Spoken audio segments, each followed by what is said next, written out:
हरे कृष्ण राधे राधे गौर हरि हरि बोल। हरे कृष्ण कृष्ण कृष्ण हरे हरे, हरे राम राम राम हरे हरे।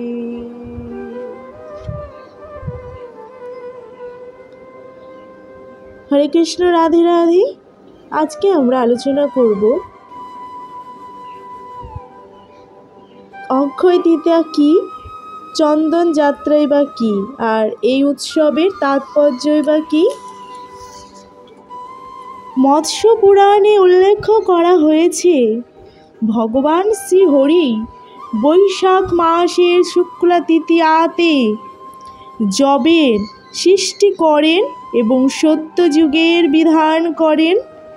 এই দিনে ভগবান পবিত্র সলীলা সুরধনী গঙ্গাকে ব্রহ্মলোক থেকে এই ধরাধামে অবতরণ করিয়েছিলেন।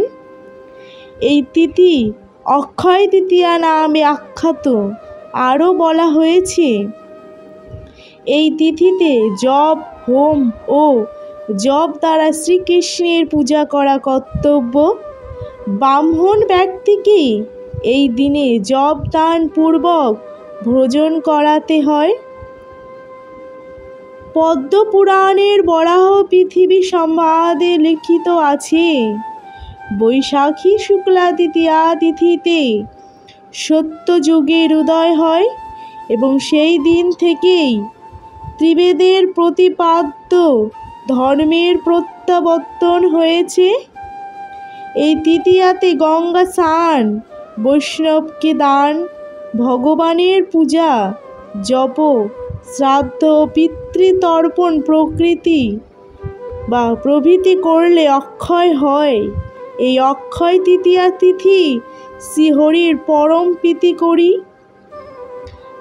যারা এই তিথিতে সযত্নে জপ দ্বারা শ্রীহরির অর্চনা করেন এবং যব, শ্রাদ্ধ, জপ দান করেন তারা ধনবার্ধ বৈষ্ণব বলে পরিগণিত হন। হরে কৃষ্ণ। উৎকল খণ্ডে বর্ণিত আছে শ্রী জগন্নাথ দেব মহারাজ ইন্দ্রদ্যুম্নকে বৈশাখী শুক্লা অক্ষয় তৃতীয়াতে সুগন্ধি চন্দন দ্বারা জগন্নাথের অঙ্গে লেপন করতে নির্দেশ দিয়েছিলেন। সেদিন থেকে চন্দন যাত্রা উৎসব শুরু হলো। শ্রী চৈতন্য চরিতামৃতে দেখা যায় বৃন্দাবনে পরম বৈষ্ণব শ্রী মাধবেন্দ্র পুরীকে স্বপ্নে তার আরাধ্য শ্রী গোপাল বলছেন, আমার শরীরের তাপ জুড়াচ্ছে না, মলয় প্রদেশ থেকে চন্দন নিয়ে এসো এবং তা ঘষে আমার অঙ্গ লেপন করো, তাহলেই তাপ জুড়াবে। তারপর পূর্ব ভারতে বৃদ্ধ মাধবেন্দ্র পুরী নীলাচলে জগন্নাথ পুরীতে এসে সেবকদের কাছে মলয় চন্দন কর্পূর নিয়ে বৃন্দাবনে ফিরছিলেন। পথে রেমুনাতে শ্রী গোপীনাথ মন্দিরে আসেন। সেই রাতে সেখানে শয়নকালে স্বপ্ন দেখেন গোপাল এসে বলছেন, হে মাধবেন্দ্র পুরী, আমি ইতিমধ্যেই সমস্ত চন্দন কর্পূর গ্রহণ করেছি। এখন কর্পূর সহ এই চন্দন ঘষে ঘষে শ্রী গোপীনাথের অঙ্গে লেপন করো। গোপীনাথ ও আমি অভিন্ন।